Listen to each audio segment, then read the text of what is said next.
भगवान कहते हैं धर्म की परिभाषा करना जटिल कार्य है। समय समय पर देखा गया है कि एक व्यक्ति जिस कार्य को पाप समझकर ही दृष्टि से देखता है, दूसरा व्यक्ति उसी कार्य को बड़ी रुचि से करता है।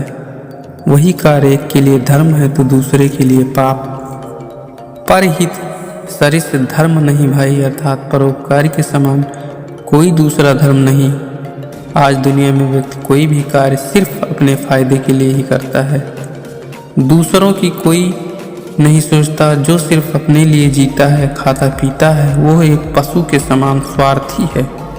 इसके विपरीत अपने साथ साथ जो दूसरों की भी चिंता करते हैं, वही सच्चे मानव हैं। उसमें ही मानवता है, अर्थात दूसरों के बारे में सोचना ही परम धर्म है।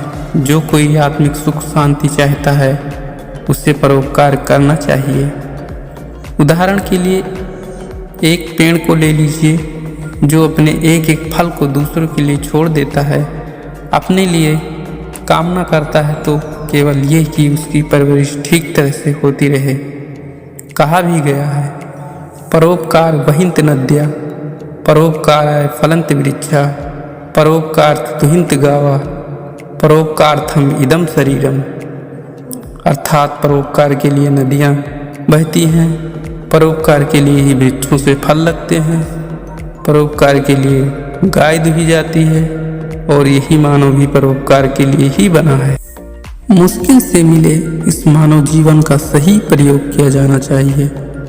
यदि नदियाँ, वृक्ष एवं गायें दूसरों के लिए अपना जीवन बिता सकते हैं तो मानव ऐसा क्यों नहीं कर सकता। नदियों में ये भावना होती है कि ज़्यादा से ज़्यादा परोपकार करें, दूसरों को हमसे कोई हानि न पहुँचे, परंतु मानव इतना स्वार्थी है, सोचता है कि चाहे कुछ भी हो, मेरे पड़ोसी के पास मुझसे ज़्यादा चीज़ ना हो। उदाहरण के तौर पर एक संत की तपस्या से प्रभावित होकर भगवान शिव ने उसे वरदान दिया। उसको एक मंत्र बताया जिससे उसको मनचाही दौलत मिल सके। वरदान मिलने की खुशी में उस संत ने भगवान के मुख से ये नहीं सुना कि तुमसे 2 गुनी दौलत तुम्हारे पड़ोसी को मिलेगी। कुछ दिन बीत गए, जितना धन उस संत को मिला उससे 2 गुना उसके पड़ोसी को मिला। संत चिढ़कर मांगा कि उसकी एक आंख फूट जाए और घर में एक कुआं खुद जाए। पड़ोसी की दोनों आंखें फूट गई एवं उसके घर में 2 कुएं खुद गए।